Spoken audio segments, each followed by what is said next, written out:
Hello everyone. In the third section of Module 2, we discuss data splitting and cross-validation.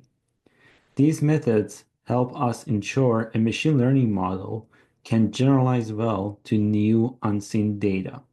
By dividing the available dataset into training, validation, and testing sets, we can evaluate the model's performance on data it hasn't seen during training.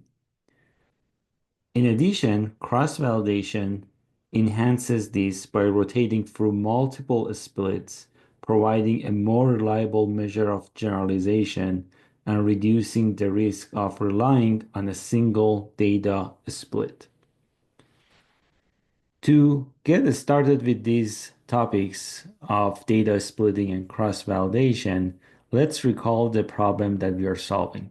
In this case, we have this auto MPG dataset where our goal is to predict the MPG given two of these features, horsepower and weight. And you can see that in this case, we originally started with 397 observations or rows. And one of the things that we discussed was the idea of data cleaning and filtering. Throughout the process, we noticed that there are some values of horsepower that cannot be converted to numerical values because there might be some characters like a question mark or NA. And once we figure out that number, we notice that we have to remove 5 of these rows or observations. In addition, what we discussed before was that we can do further exploratory data analysis. And we figured out that we have a small number of cars in this data set with only 3 and 5 cylinders. So most of the cars that we have in this data set, they have 4, 8, and 6 cylinders. Therefore, to put everything together, we define a function that called filter and select features, where we only keep rows or observations where they have 4, 6, and 8 cylinders. We choose 2 columns as our features, horsepower and weight, and here the goal is to predict the MPG. So X here is the input or feature data metrics, and Y is the target vector. Here you can see the 5 rows of the matrix X and the target vector or the output vector Y. And obviously the goal in supervised learning is to find a function or mapping that relates these input features to this output. In addition, we also plotted this nice 3D visualization of this data set where on the XY axis we have our input features, horsepower and weight, and on the Y axis we have MPG. So the goal here is that if we have a new car with given values of horsepower and weight, hopefully we can accurately predict MPG. And in this case, we discussed the linear regression model, feature engineering, where the goal is to ensure that all the features are in the same scale or range using, for example, standardization or min-max scaling, where make sure that everything's in the interval 0 to 1.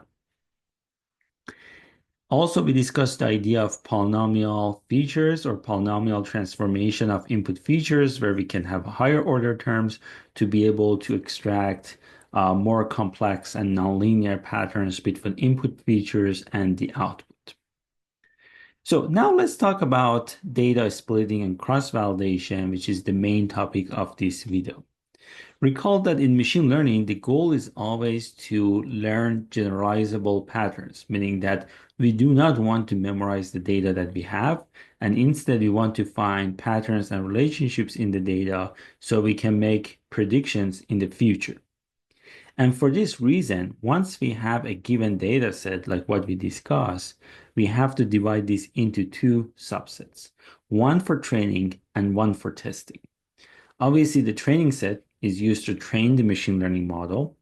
And in this case, if you have a linear regression model, This means that we want to learn the weights and coefficients of our linear regression model. And then in the testing stage, we're going to use these learned parameters and see how well this model performs on new unseen data. One of the easiest ways to create these training and testing sets is using random sampling, which means that each data point in the original data set has an equal chance of being assigned to either the training or testing sets. This is very simple and efficient for large and well-balanced data sets. And this is also something that is already implemented in scikit-learn or sklearn.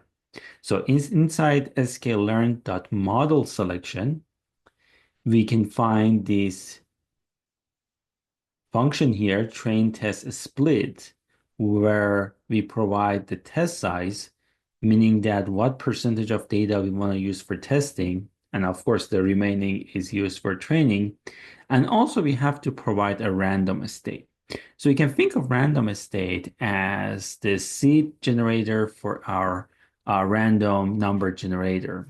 So this means that we are actually randomly assigning these data points to training and testing sets. But if we set random state, let's say to a number like 42 or 1 or 0 to some fixed number, every time we do this train test split, we get the same random split. So it is a random split, but we can make sure that the result is reproducible. And for this reason, it's always a good idea to make sure that we set the random state.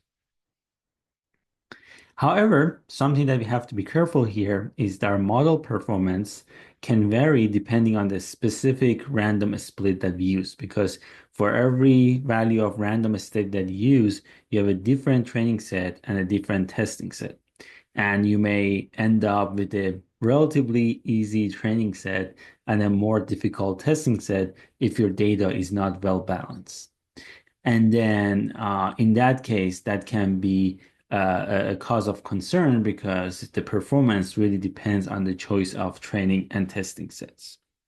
And for this reason, we will talk about cross-validation in a little bit, but for now, let's just talk about how we can use train test split.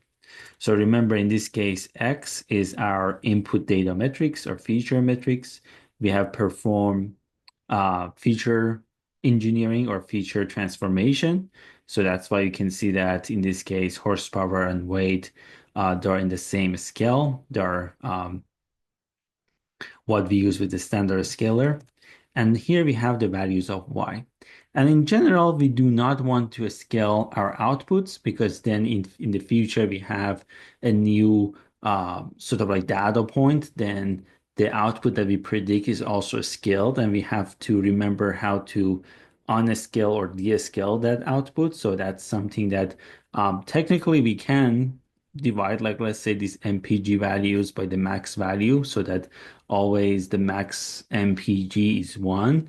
But it is not very common because of the fact that that can be an issue later on when we want to make predictions if we forget to put everything back to the original scale. And we can use this train test split very much similar to the way we use polynomial features or a standard scaler before. So we need to know where this train test split is located. It's inside this model selection module. So this dot here gives us the hierarchy, meaning that sklearn is the scikit-learn library, which is the most popular library for machine learning. And model selection is inside this library, it's a module. And from that, we import train test split.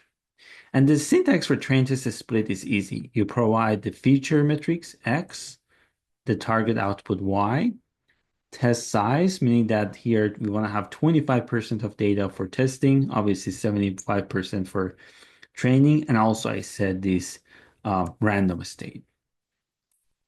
So now you can see that we have a random selection of data points for training. So we have 288 rows and the corresponding Y values in Y train, X test, that should be only 25% of the original data, and Y test.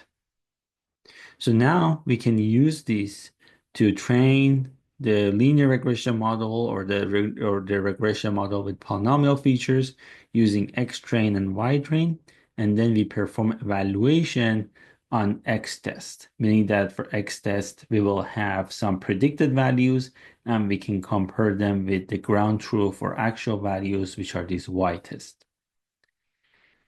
However, it's a little bit more complicated than this. And the reason is that many machine learning models have parameters that we have to predefine them or set them prior to training. And this is what is known as hyperparameters, meaning that there are parameters that they have to be set by the users. And one simple way to think about this is, for example, when you have a standard linear regression model, and then the polynomial regression model, let's say with degree 2. So if we have only a training and testing set, and we use the training set for finding these coefficients one time for degree 1 and the other time for degree 2, and every time we use the testing set to see which model gives us the best accuracy or the best model, then we may overfit to the testing data, meaning that we may just find a model that works well for that very specific test data set that we have used in our train test split. And in the future, that model may not work very well if we have a different data split. And this is a real concern in the sense that in general, for final evaluation of our model, we want to only use a test data set or a dedicated test data set once and forever. So we don't want to reuse it again. So what is the idea? So the idea is that we can actually divide the training set into two other sets. We call one of these subsets, again, training set, but also now we have something called a validation set, or sometimes known as development set. So they call this val set or dev set for validation or development. So in this case, we can have three subsets of the original data. The training set is always used for training, and development set can be used multiple times to figure out the right hyperparameters. In this case, for example, the degree of these polynomial features. And once we are very happy with these hyperparameter adjustment or hyperparameter tuning, then we can retrain the best model using this entire training and development set, meaning that we are welcome to use the whole thing for training. And then we use this test set for one final evaluation, and that's the final performance or accuracy of our model. In order to implement this from scratch, it's relatively simple. We use the train test split, but we have to use it two times. So first, you provide X and Y values, or X matrix and Y vector with some test size. Let's say we want to use 25% of these observations for our final evaluation for the final testing set. So in this case, X test and Y test will contain 25%, and X train and Y train will contain 75% of the original data. And then we pick our X train and Y train, and we pass this to another train test split. So that now we have a smaller subset, which again, we can call it X train, Y train, and X val for validation and Y val for targets for the validation data. And this is totally okay because you can think of this equal here as the assignment operator. So this means that the way that Python will interpret this is that once we come from this first line, we're going to have all our training data and then divide this into two smaller subsets, as you can see here, one for training and then another portion for development. So these two together are our first training data, and then we perform another data split. And if you run this, you will see, for example, let's look at the shape of these data or feature matrices. You can see that our training data, in this case, has 201 observations, our validation 87, and our testing 97. So that's one way of solving problems, so that we have a training set, validation or development set, and a test set. However, there is a small problem here, and the fact that the performance of your model will probably depend heavily on the data split that you use to have these three sets, meaning that typically, as you see here, we set a random state, and for some reason, we always set that equal to 42, but you can set that to any number you want. And if you change this to some other number, you probably get a very different result, right? Because you totally change your training and your test sets. So cross-validation is something that wants to reduce this dependency, and also it's more efficient if you only have a small data set. So in many cases, you don't really have a lot of labeled samples. So in that case, you want to be very cautious about the way that you divide your data. So this idea of cross-validation, it's very simple. We have this all data that we originally have, and then we divide this into training and testing. And the reason being is that it's always a great idea to have a dedicated test set that you never really see any information about this until the very last step of your evaluation to really measure the performance of your model on some unseen or new data. But then your training data will be divided into training and validation sets in a smarter way. If, let's say, we use five folds or five groups, this means that you're going to divide this portion of data into five folds. And at each iteration or for each split, you're going to use one for testing or validation, and the other ones, which means that here other four folds for training. And then you repeat this process for the next fold being the validation data, and then the next fold, and so on. So this means that if you use cross-validation with k folds, then you have to do training k times, and k times you're gonna find validation scores in terms of how your model performs on this blue fold, which is the testing part. And once we are confident about, for example, hyperparameters that we want to use, let's say here we decide that we want to use the degree 2 polynomial, then we can measure the performance on the test data. And the benefits are obviously more effective data usage and reduce dependency on the way that we split the data. There's also one more method, which is called leave one out cross-validation. And that's a special case of k-fold cross-validation that we just discussed, where k is equal to the number of data points. So this means that in that case, if you have, let's say, five data points or observations in your training data, each time one fold is one data point. So meaning that you use n minus data points for training and one for testing. And the nice thing there is that you have a larger training set because you always remove only one data point for testing and you keep the rest for training in this stage of your evaluation. And remember, it's always a good idea to have a dedicated test set to truly measure generalization performance. You can obviously implement cross-validation using a for loop. It's a very simple idea. But the nice thing is that in scikit-learn, we actually have built-in cross-validation techniques. And this is actually included in the same module as train test split is inside scikit-learn's model selection. And you can use this function cross-val score. And the syntax is very simple. You provide an estimator. So estimator in this case means a machine learning model, right? Because most machine learning models are parametric and you want to estimate some parameters. So this can be just like a linear regression model. You provide the entire feature metrics or data metrics, the entire target vector. You can specify the scoring mechanism because we will cover later in this course that there are multiple ways in the case of regression, for example, to measure the performance of a model.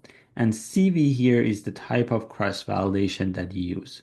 So the simplest thing is that if you provide an integer, that will give you the k in k-fold cross-validation. So just to implement this and see how this works. So remember, we have this entire data matrix X and the target vector Y. So we're gonna apply this train test split to have our dedicated test data set that we're gonna put aside. And here I use random state 20 for, just to change it from 42. So our estimator or regression model here is this linear regression, which we instantiate here and we provide to cross-val score. And now we want to perform k-fold cross-validation with k being 5 on the X train, Y train. And for scoring, we use something called R2 score. So R2 score or coefficient of determination, if you're not familiar with it, it's something that we're going to cover in the next module. But the best possible score is 1, and higher scores are better. So we are hoping to get something as close as possible to 1. And the nice thing is that once we run this, you're gonna see that we get the 5 scores that we were looking for, right? Because in this case, we have a 5-fold cross-validation, so we do 5 times training and 5 times evaluating. And you see these are the values, so they are not super close to 1, but still not too far. And usually it's a good idea to aggregate this result, these 5 different values into one score, because sometimes you want to compare to figure out which model is the best. And one way is to find the average or the mean of these values. And so you can see the average performance is 0.7. And once we done with this stage, now we don't really have to anymore divide this X train, Y train as we did before with cross validation. We can actually instantiate our model, use .fit, which means that you're going to learn the coefficients of linear regression, in this case, beta 0, beta 1, beta 2 that we had. And in the evaluation stage, you only provide the testing data and the inputs that we have because we want to predict the outputs. So you don't provide Y test here because the goal is to predict that. And these predictions are in Y pred. And then inside scikit-learn.metrics, this is another module that we're going to use a lot. We're going to import R2 score. And that's how we can find the R2 score between the true or ground truth or actual outputs for the test data points and what we predicted. And if you run this, you see that in this case, we get a result which is very much comparable to what we had during cross-validation. So overall, this tells us that this is a good model for this problem in a sense that the generalization accurate performance in terms of like the R2 accuracy is close to what we get using cross-validation. And one thing that we can do is to create also what is known as a parity plot to see how our model is doing. So here we summarize the performance using just a single number, but we can have the scatter plot of Y test, which is the actual test values for the output, and then the predicted values. So what this does on the x-axis, we'll have the true output values. On the y-axis, we're gonna have predicted outputs.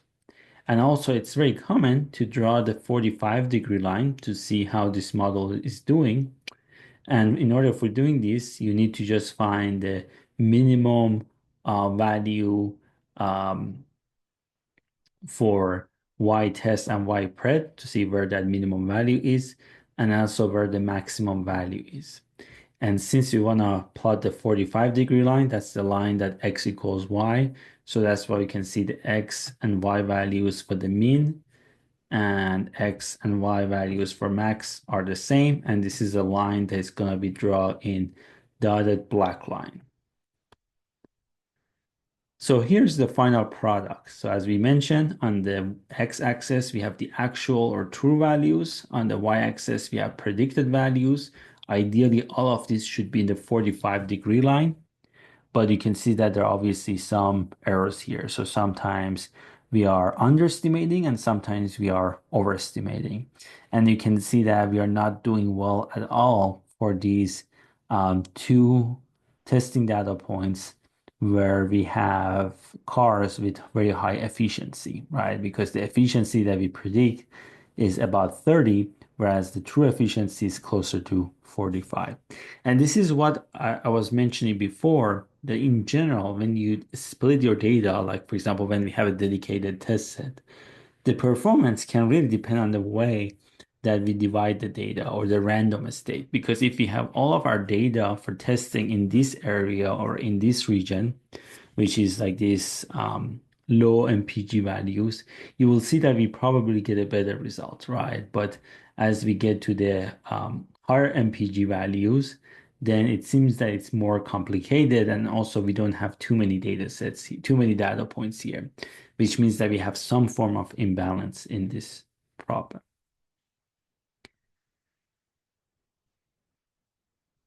And so to kind of like wrap up here, so how can we use this cross-validation to find the best degree of polynomial for this specific problem that we are solving? So this is a very simple idea in computer science and data structures and algorithms, that we can assume that the best degree is one, and the best score, which in terms of cross-validation is negative infinity, which is like the smallest kind of like, or the lowest value that we can get. And then we iterate over different degrees of polynomial features, in this case from 1 to 10. Remember, this is exclusive, so 11 is not included. And then in this for loop, what we're going to do is that for each degree in this range, we're going to transform our input features, instantiate the linear regression model, and then use cross-value score with X train poly. This is like the polynomial features, Y train for the outputs, the scoring, and the number of folds that we want. Then we're going to find the average of these CVS scores, and this gives us a single number. And here is now the part that we make comparisons. If this score that we find is better than the best result that we have seen so far, then this means that the best score is the newest score that we found, and the best degree is this degree that we just checked here. So this way, as we go forward, once we find the best degree, let's say that happens at degree 2 or 3, and for some reason for higher degrees we get lower accuracy levels, then we just keep the best degree as what we have found um, up to that point. So here again is the summary of what we have here. And if I run this, you will see that we find that the best degree is 2. You can also look at best CVS score too, which is around 0.72.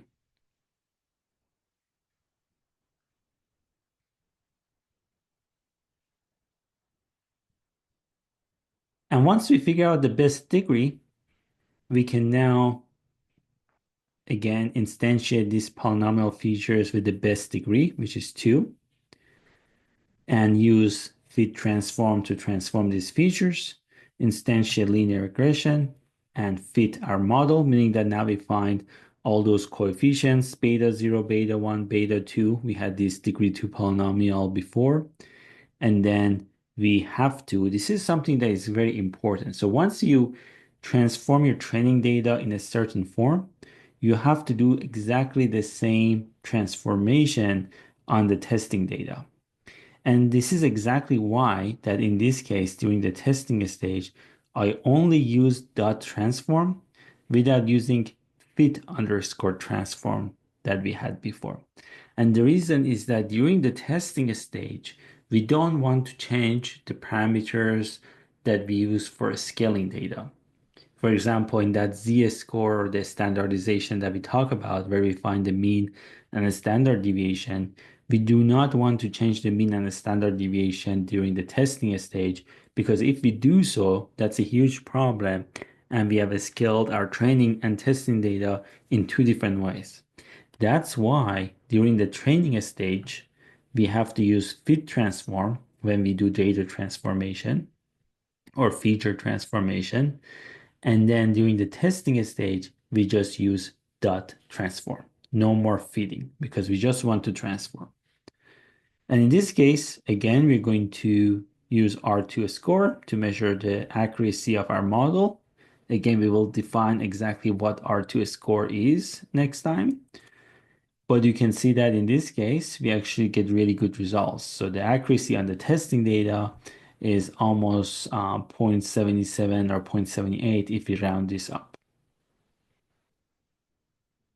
One more thing that I want to mention in general about scikit-learn is that there are also sometimes multiple ways to solve a problem. So cross-valid score is a great way to get these cross-validation scores. But also there is another function here which is called this cross-validate. So it's a little bit different name. It's cross_validate instead of cross-valid score. It works very much similar to cross-valid score. But the main difference is that in this case, we get a lot more information from here. So if I just print the results, so not only we get the CVS scores or the scores that we get for accuracies, but also we get the amount of time that we had to spend for each time that we fit the model, right? So it's in this case, we should have 1, 2, 3, 4, 5 values for feeding time. Also, how much time it took to score or evaluate model and what the test scores are.